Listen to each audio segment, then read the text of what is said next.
think there are lots of questions we need to ask before we jump onto something and just say, I'm going to start to chase my dream. Your dream is great, but then there's also other ways to realize your dream. Welcome to Working Women Mentor, the podcast that delivers mentorship in every conversation. Each episode, we meet remarkable women who share the real moments, challenges, and breakthroughs that shape their journeys. These are stories that inspire, empower, and remind us of what is possible. I'm your host, Rani Alfers, and I cannot wait for you to meet today's guest. Let's jump in and uncover your next mentor moment. Hey everyone, welcome to Working Women Mentor. I'm your host, Rani Alfers, and today we're talking about wellness, purpose, and the powerful connection between what we eat and how we live. We all know this is so important, but joining me today is Dr. Angela Zeng. She's the founder and CEO of Carviva, a brand rooted in the belief that food is better than medicine. Her story is one of blending ancient wisdom with modern science to create nutrition that truly heals from the inside out. From her background in medicine to building a company that champions whole food innovation, Angela's journey is about resilience, intuition, redefining what wellness means today and how we all understand it. So in this episode, we talk about how she turned this passion for holistic health into a mission-driven brand, listening to your body. What we really need is slow down, speed up, just looking for those keys to our own vitality. So you're going to love this conversation. We all need that pause and to think, what am I putting in my body? How can I do better? And Angela has figured out a way. So here we go.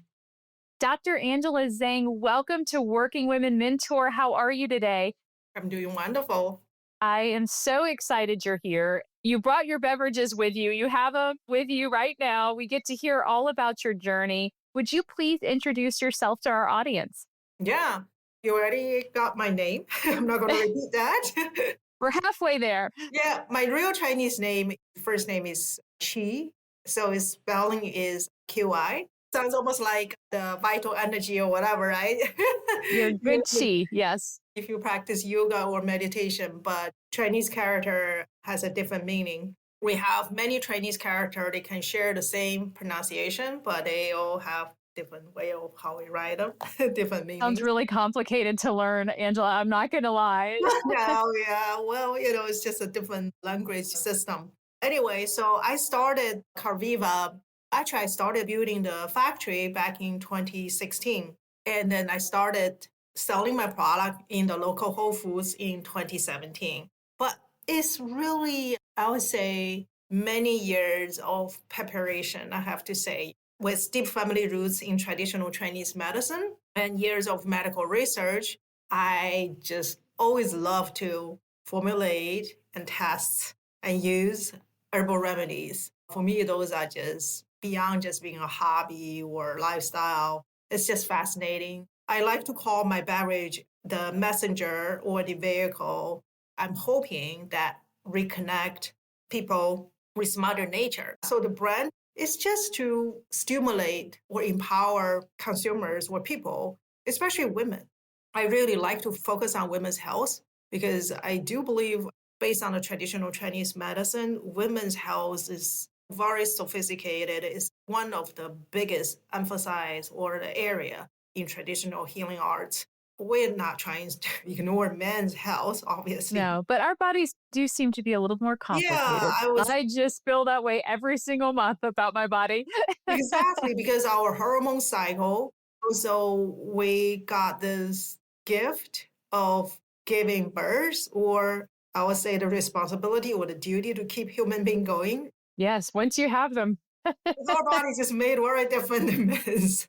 Like today, if you sign up our newsletter, the newsletter, I had a blog article about celebrating womanhood and AAPI month, my heritage, and how we view women's health. For example, menstruation pain, which usually people just say, don't whine, just deal with them. Yes, take some pain relief. Yeah, suck it up.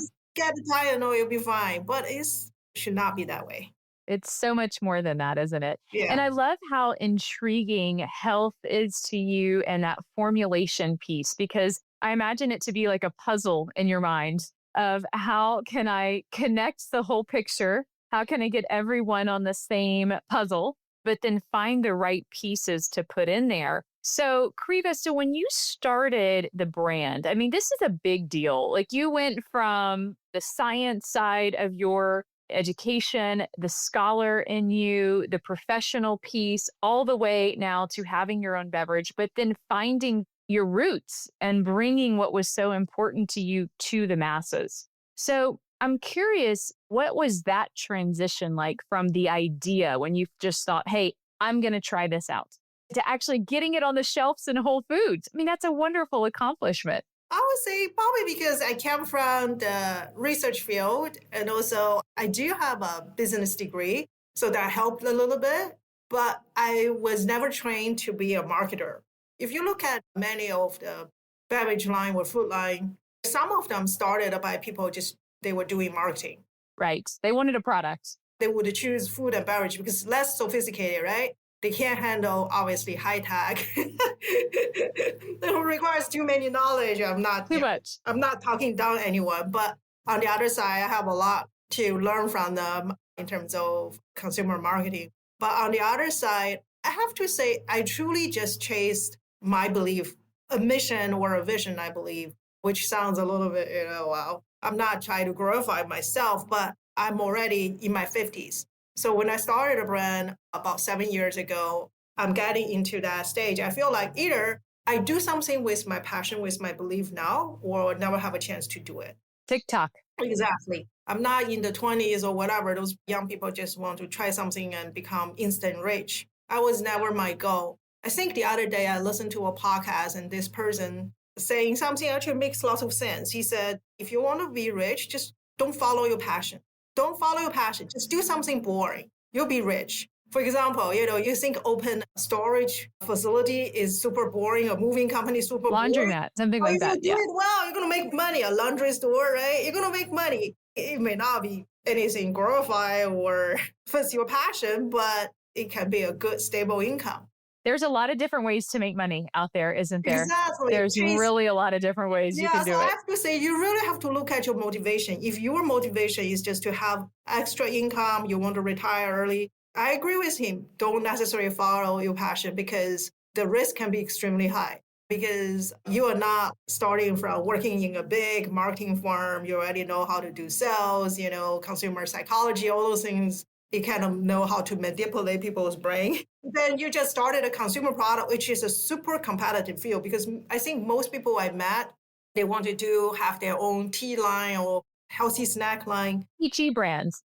Yeah, because all our attention are great. However, the reality is just not that pretty because fighting for shelf space, get onto shelf, and then stay on shelf, and then selling product, that whole process many times has nothing to do with your product, unfortunately. Mm-hmm. Or your marketing, right? Because at that point, you're vying for the grocer's attention and real estate in their store. Yeah, you said it so well. So that's totally two different things.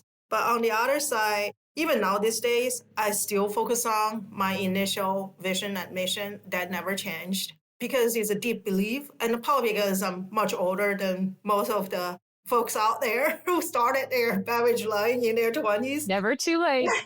Well, I have to say for women, because we have so many things to do, right? I mean, raising children and then our own career, our own education. By the time when we have a little bit freedom, we may not be that young anymore. That's a really great reminder. I resonate with it for sure. Yeah. I love that you stuck to what was important to you and you had some time to do it and to exercise your passion. I have to ask though, your very first drink that you made, Angela, were you just in your kitchen stirring and mixing, or was this a lot more formal? Like in my mind, I'm imagining you early mornings tinkering with lots of different ingredients. But what was the actual process like in development, if you don't mind sharing with us? Yeah, that's a great question. Love it. So this is my first formulation. There it is. The Detox juice is still a top seller because it works. For me, the whole purpose is to offer something healthy. So for me, even though I'm not making pharmaceutical products, right? I work in pharmaceutical in business development, and I'm not one of those against vaccine or against pharmaceutical. I think everything has a balance. But on the other side, I do feel like if someone is making a functional beverage or functional drink or healthy drink, you need to have some legit reasons. So for me, that legality really comes from two sides. One is the holistic wisdom that I inherit, my family and my culture pass on to me. And then the other one, the other side is basically all the medical research experience I had. So basically, for example, when I choose the ingredient here, not only I was thinking about mung bean sprouts is used, I have a reason why it's great for detox. And also from the research study, all the publication out there, I really look into what are the compounds inside that truly worked. And then what other ingredients I should use to combine with my key ingredient here to achieve the benefits. Then what fruit ingredient I need to use to still maintain that low glycemic index at the same time give it good flavor, which is extremely challenging. So this formulation itself took me a year and a half. It sounds like it was more academic in strategy of putting it together versus my original image of you mixing ingredients in your kitchen early in the mornings. I mean, it has to be more scientific, right? The complementary ingredients, the pure nature, that low glycemic index. I mean, I remember struggling with that, just even trying to like go to a juice bar and not just have my blood sugar shoot up just from having too much apple juice or something like Yeah, that put into exactly. a beverage. It sounds like a really complicated process. How long was your development stage? I'm curious, like from that initial research to getting it in the bottle. The first formulation took me more than a year and a half. The reason is my initial home remedy, I didn't care so much about the taste. You're like, drink this. This Just will drink it. detox you. Make them drink it. Yeah, exactly. But once you want to convince other people to drink it, that's a totally different story. But That's remember, so once funny. you start to move from your kitchen to the shelf, it's very different. You're not serving yourself anymore. Forget about what you like. Think about what's your purpose. My purpose is someone else can share something healthy that's beneficial to their health. Well, how do I convince them? Something tasty. So your focus is how do you keep all the healthy elements there, but make it taste good? What's the wrapper look like? You know what I mean? It's like, how do you wrap it up for someone and serve it to them, if you Yeah. will? And I don't mean just actually serve it to them. I mean, just from a marketing message, from a tasting, from a feeling, like there's so much into that. Mhm. It's very interesting. And the root being in that Chinese medicine, would you give us a crash course in actually what that means? Because I think for our listeners, and I know even for me, like it means something, I think probably vastly different than what we're thinking, than what you're about to explain. So, Angela, we'd love to hear it from you. Yeah, I got that question a lot. Did you? Yeah, I can see why. It almost is a fancy word for something magical or holistic or whatever. Or for some people, it's like, witches practice and never believe it. I would say, in a nutshell, this practice is not limited to ancient China or even China now these days or in the East Asia country. You can find it anywhere in the world.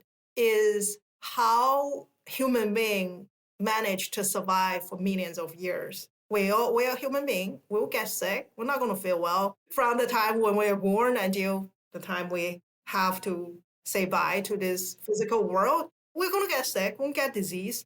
Throughout the history, in different culture, we managed to find ways to use natural resource to make us feel better. So that's just a practice in terms of how to smartly or mindfully combine different natural resources to enhance your own health and to Longevity, even. prevent getting sick. I would say the biggest difference of traditional Chinese medicine versus modern medicine, which now modern medicine get sometimes people saying eventually AI can replace medical doctor, I think is partially true, partially wrong. The medical doctor who is probably just graduated from medical school can only follow a simple treatment guideline, protocol using diagnosis tools and those kind of things. Yes, your job probably can replaced by AI down the road, who knows, 10 years down the road, or maybe shorter than that. Who knows? But a medical doctor with years of experience, seeing hundreds to thousands of patients, that layer of experience, that's something intangible you cannot easily prescribe or even write as a guideline. That Mhm. something is so deep in your brain that cannot be replaced by any robots. I mean, it's really, really hard for robots to make that kind of judgment. Sometimes it's almost like that gut feeling. Sometimes you have to say, I relied on my gut feeling, or no, my gut feeling is not right. I have to follow the protocol. But the traditional Chinese medicine back in the old days, obviously there was no treatment guideline, especially there's no diagnosis tool. There's not even simple device to measure your blood pressure. So everything is based on observation. That means customized, tailored, laser focused, mindful practice on your client. Listening, learning, Exactly. You want to understanding. study this person. You want to study a person from outside to inside. What you observed from outside? It's almost like a detective. You have to use everything, every evidence you can collect. Their look, how they walk, the voice, the tone. The tightness in their body. Exactly. What side of the body is sore? That's why I would say if I have to go find a traditional Chinese medical doctor, right? Usually I don't like to start with the fresh graduate. You want someone who has, yeah, I don't want to be the first guinea pig. Anyway, that's why, because there's so many things you just have to accumulate over years. You can practice on yourself. It's a daily routine practice. And there are tons of study you can do. It's accumulation. We have textbooks written more than 2,000 years ago. You have to start with study those and then understand how they treat patients successfully, even more than 2,000 years ago. I'm just thinking, sign me up. Gosh, who wouldn't want someone to completely look in comparison to your annual visit where you get maybe 15 minutes? You get a very short period of time these days. I know doctors, I mean, they're in such a crunch of time for many reasons, not because they don't want to be with their patient, right? But for other reasons. I like that you also mentioned that there is a balance between the traditional Chinese medicine, the modern medicine, and that you're not suggesting it sounds like one way or the other. You're suggesting that your traditional Chinese medicine is very proven. It's been around a long time. But how would you weigh into that for some people out there who feel like you've got to choose one or the other? Or if you choose Chinese medicine, it's almost like you're anti Western, you're anti modern medicine. What do you think about this? I never see these two are the opposing force against each other. I just see their natural evolution. How we trade or survive since ancient days, that's the holistic or traditional healing practice. And then since we start, human being becomes more advanced with technology, start to understand things at molecular level, understand life from cell molecular level. Instead of looking at the universe, we start to zoom in into tiny, tiny, tiny. It becomes look at under the microscope, start to dissecting everything. It's just how we look at things now are different. And also because I'll say nowadays it's like if you ask, why they have ultra processed food. Because they were thinking, their intention was they want to feed every human on earth. Because remember, they were worried about we're going to run out of food stores. So the way is how you increase productivity or yield or whatever is use pesticides, fertilizers, and then you use industry Genetically methods. modified everything else because you can't get what you really need. We all know how long it takes us to cook versus Drive if through. you just use ultra processed food, you can buy it and put it in the microwave. You get your dinner in a few minutes. That's no comparison. So we trade, I have to say, I don't know what's the right word to use. We almost trade something for efficiency or convenience. Mm-hmm. I always feel like we trade this self connection or whatever, connecting with ourself, our own body, is like mindfulness, just kind of slow down, really understand my body's own needs and exactly what my body wants instead of I just want something quick and easy right now. I'm so guilty of this. You're right. It's like, I just want to fix it and so I can keep moving. I know exactly what you're saying. And this is a great, great encouragement, almost like health alert too to everyone listening. It's like, if you are feeling some pain, you might want to explore it just a little bit more. Yeah. Like slow down, think it back, analyze what's going on rather than pop your Tylenol and get back to work and just shake it off and it'll go away. Meaning, you can't let it affect your mindset. I think there's a difference. You do have to keep moving. You can't let it completely affect your day, but you do need to consider the origin and consider some habits that could change that so you don't have to have that quick fix. Exactly. That's just a very hard balance to achieve, but I think it's definitely doable, but it definitely requires some mindful practice. It does. Yes. I would say Chinese traditional or traditional healing arts, doesn't matter which part of the world you go, most time is focused on prevention, is to prevent you from getting sick and also taking your time, be patient, finding the root cause of your suffering, your pain, and then try to use natural remedies or acupuncture or different ways to cure, to eliminate that pain instead of use a blocker. Because nowadays days, many of the modern medicine, we use this simple way, we just block. Right. We block your feeling of the pain. We have some way to block it. Therefore, we can beta blockers treat your hypertension. So we have so many ways to block everything. We do. It's just amazing. But on the other side, we forgot about, what's the cause of this pain? You can have a simple headache today and tomorrow and yesterday, and the cause of them can be totally different.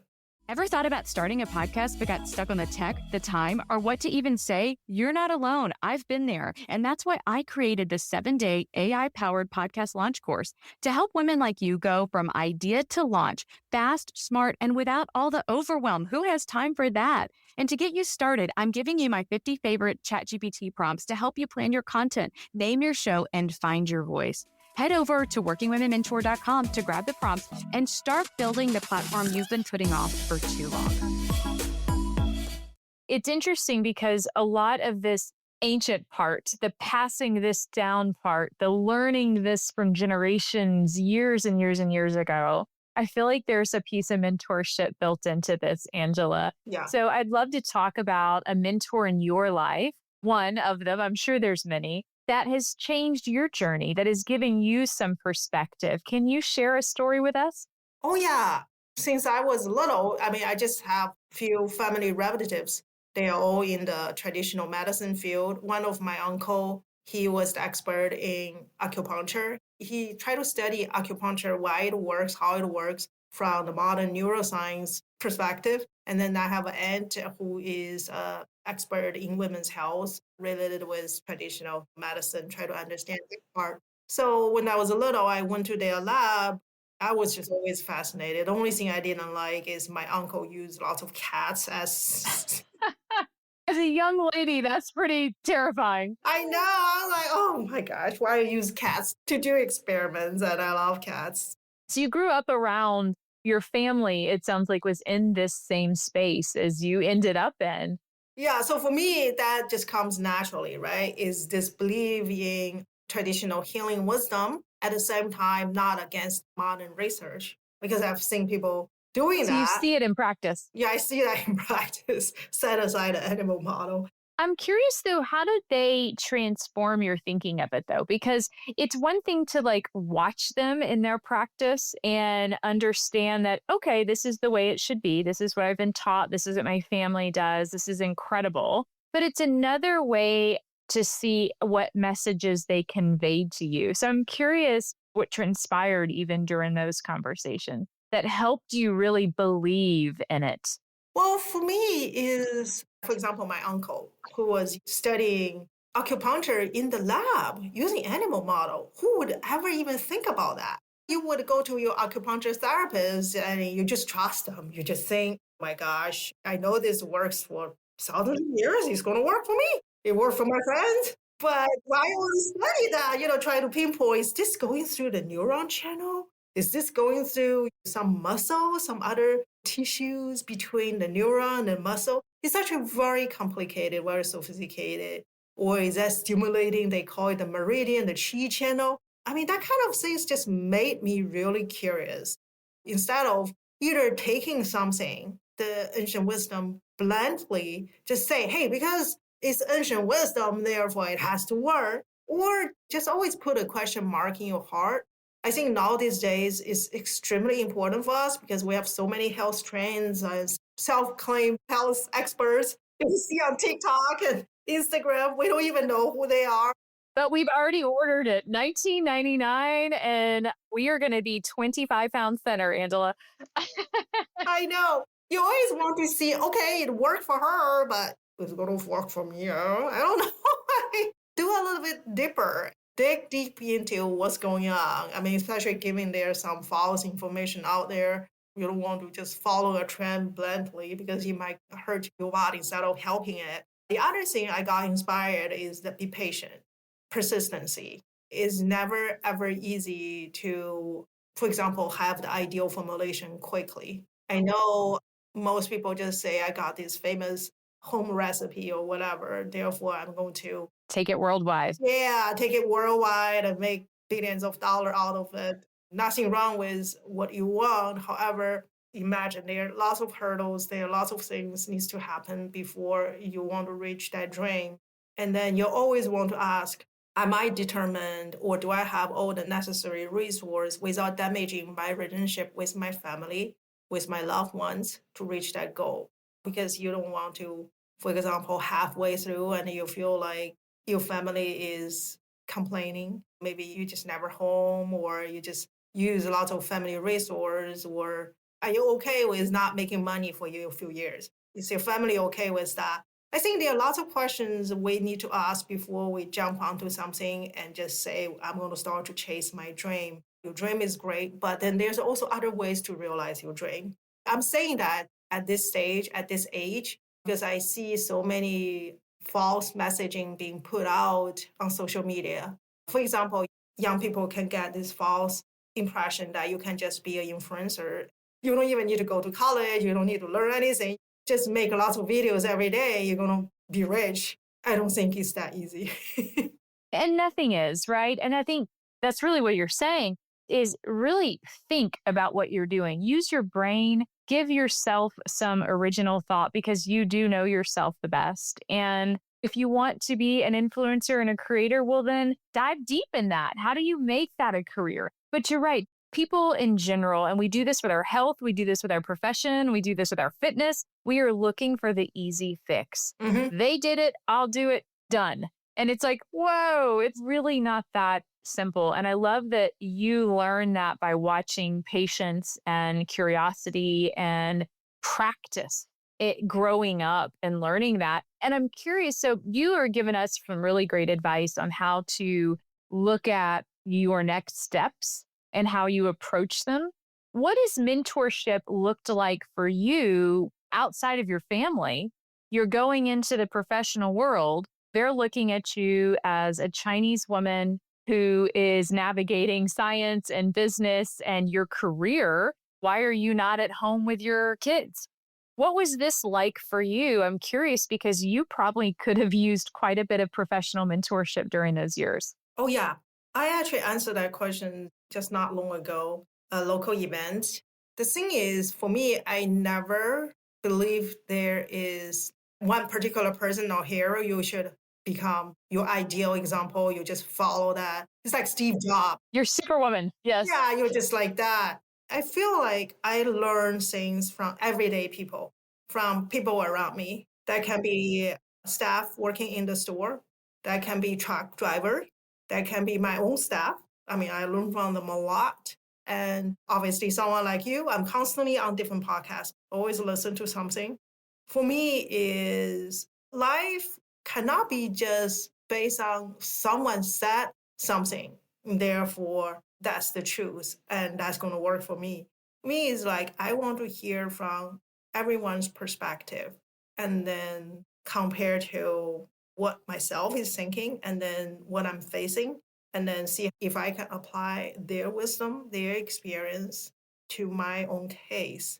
I have to say, so in that stand, it's almost like everyone can be my mentor. It depends on what I'm seeking for, what I'm searching for at different stage. I would totally agree with that. I mean, it's why we have our mentor moments. It's the podcast, right? That's just these little small pieces from all of us that really help. You know, you're such a scientist at heart. You even approach this way from like a data collection standpoint. You're like, I want all my data points. and then I will analyze it and then I will make my decision. I just love it. It's how you approach life as well. And I think the consistency and again, knowing yourself and what you might need is so impressive. I'm curious, what is in your particular field? I mean, when you're starting out in the beverage space, did you seek out other women, other men, other professionals for help to say, hey, I've got this new brand. I want to get in Whole Foods. I want to get countrywide. I want to be in grocery stores. What did you do? Did you reach out? The only way I got into Whole Foods when I first started is went to Whole Foods store myself with my prototype and just persistently and tireless try to track down the store manager. It took me many, many trips because you know how busy they are. And Yes. finally I got 10 minutes of his time and he's, oh, never seen this kind of stuff before. And then just started from there. I have to say, yes, I just basically asked my local folks in St. Louis. There is not a big network in terms of foodies, but you know, there's plenty of business advisors. So I just seek advice. I think the first one was from a professor, the business school. I was in the business school. I finished my PhD in pathology, then did research, then went back to business school. Crazy enough, I just asked the entrepreneurship business professor, asked him for some advice and also the networking opportunity that helped me. And then attend industry conference. That's extremely useful to learn from everyone. I would say just be really open-minded and don't be so obsessed with your own belief, your own idea. Because just remember, like I said, once you are saying, I'm going to make this remedy for others, not for yourself, you just have to put yourself in the second place, your opinion in the second place, and then really laser focus on the customers you're serving. I love that. You talk a lot about resiliency and focus and patience. How can you help us be better at this? Because having resiliency and being able to continue, being able to have that drive and not let something stop you for what you do want, or maybe for what you don't even know what you want yet, but you know it's out there. How can you help us with this? Because you seem to have quite a bit of your own. Yeah, I have to say, in this retail business or consumer product business, one thing you just have to learn to get used to is hearing no. You hear 100 no, probably hear one yes. So hearing no doesn't mean people are looking down upon you, people are discriminating you, or people don't think from that angle. It could be just not the right timing. It could be your product is not a good fit, which is just good answer for you because if my product is not a good fit at this time, even I force them to take my product, it's not going to do well. I'm going to be spending lots of resource there and then being kicked out. Also understand as much as most of those buyers or retail buyer won't tell you why they said no, but try your best to get why. Is it my product just too expensive? Most times they think small brand don't have enough resource to promote it, to keep the product selling because for them it's a pure business. Yes, it is. Nothing personal. They probably love your product themselves because they also want healthy product.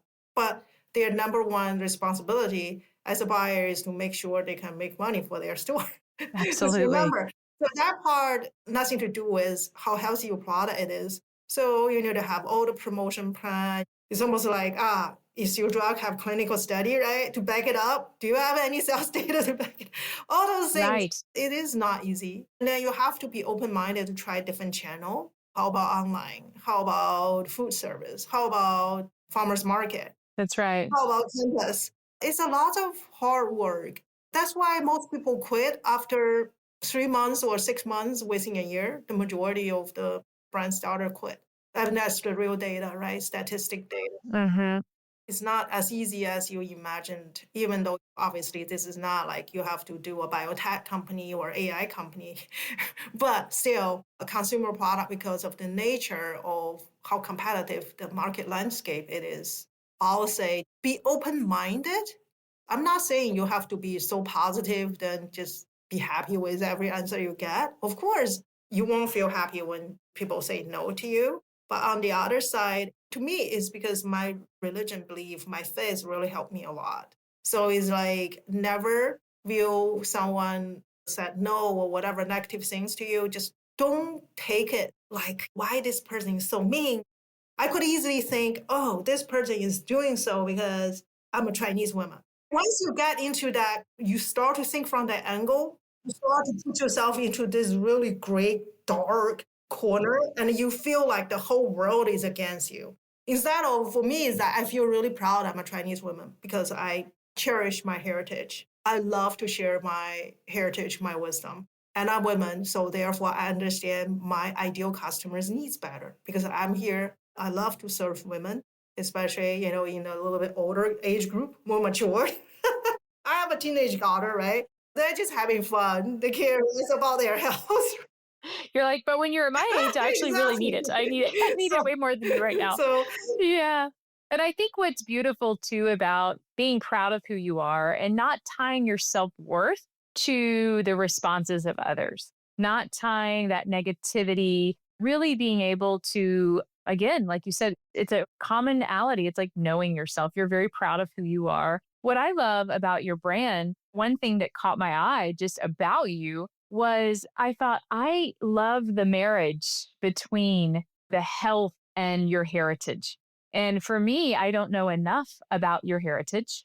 And so that intrigues me. That brings me in. That just takes my curiosity. And so, like, that is something that I want to be aligned with someone like you, as opposed to think, I have no idea what she's doing. I don't know what this ancient Chinese medicine thing is. This isn't for me. I like that you are marrying those two components and introducing the rest of the world to what you know so well. yeah, you said it so well because I'm sure everyone heard about that. If you really want to be successful with marketing and sales, you have to find your target customers who you really For serve. sure. It's hard to serve everyone. It's impossible to please everyone. And I believe people with similar frequency resonate, like you and me, right? We're both very open-minded. And then when I first started, I met plenty of people in my region, very close-minded. You're going to always meet those people. They will try to convince me that traditional Chinese medicine is like a witch's practice, those kind of things.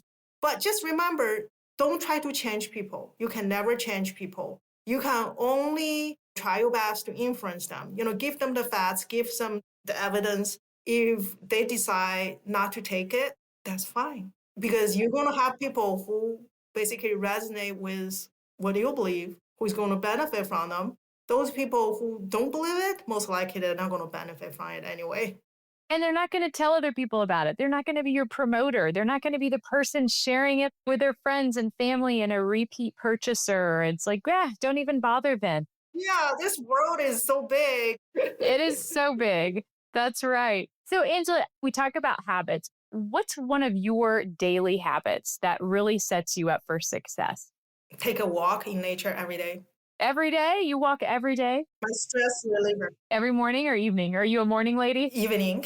Evening. Okay. Like kind of the end of the day, right? Yeah, I got my work done. I got a little bit free time, and then I just like to walk as long as I can. Do you listen to podcasts? Listen to my podcast. Yes. Walking itself release so much stress, and then you're in nature environment, Uh-huh. and then you're also learning something. That's the best. I agree. I love this one. Maybe there's someone out walking right now listening to us chat about it. All right, Exactly. just keep walking and Yes. listening. Angela, what is your mentor moment for our audience today? It's the one piece of advice that we're going to remember you by. I always like to repeat a very inspiring quote I learned from a lady. She's not a famous lady, just everyday person, right? I met. She said, Angela, you may not be able to travel to every corner of the world, but just remember your words will always travel faster and further than you can. So just remember that what we say is not about we just say something because we want to say something. When we say something, may have a big impact on people around you, on people you may not even ever will be able to meet or be friends with. So I will say always have that kindness, always have compassion. I see plenty of people just venting or being mean or just, especially now these days, make up stories, maybe attention seekers or people with lots of anger in their heart, especially in the modern life now these days, and they take it out to other people. That's something you have to think, not just try. Think about your words. Yes, I love that. That is a great reminder. Words do matter. They really do. it does matter. Why, if you're really angry with something, maybe say it quiet corner or write it down a piece of paper and then let it sit there and think about it for 10 more minutes before you have to tell someone else about it. I love that. I was thinking, driving my son to school this morning, the radio's on, and these people call in this morning, and this particular channel just popped on, right? And someone's calling in and they're venting. My boyfriend kicked me out, or whatever their problem was. My son and I, it sparks our conversation. Why in the world would you call into a radio station and vent that on the air, right? And it wasn't a nice conversation. And you think about the venting, you say, the getting on social media and doing that, these angry posts, these things that you put out there, the political division, whatever it is that's going on. But there's someone reading it, there's someone listening to it. And I just wonder sometimes how much it actually helps that person when they do those things. And the reality is, I don't think it does. I Yeah. don't think it solves their problem at all. I think it just spews it out to the world unnecessarily. It's a really beautiful reminder. Dr. Angela Zeng, where can we find you and support you and your brand and your vision? Please check out our website. That's really simple, Carviva. That's Karviva. So Kar is from the word karuna. That's an ancient Indian word. It means compassion. So compassion is the foundation for happiness. Viva is an Italian word, means longevity, happiness, long life. So Carviva. Carviva, it Yeah. is. Oh, I love it. Thank you for joining us today. This has been so wonderful. Thank you for this wonderful opportunity. Hey, wait, before you go, I have one ask. Would you please leave us a review? Tapping on those stars on Spotify, Apple, or wherever you're listening to this will really help us. It'll spread the word and your voice and your impact as well, because every episode we are giving mentor moments. And I hope you can continue this conversation with us at workingwomenmentor.com. To apply to be a guest, find show notes and episode details. And if you've ever wanted to start a podcast, we've got the perfect course for you. Follow us on Instagram at Working Women Mentor and DM us the word mentor, and I'll send you over our free guide on mentorship so you can incorporate it into your life. Thanks so much for joining us. And until then, cheers until the next episode.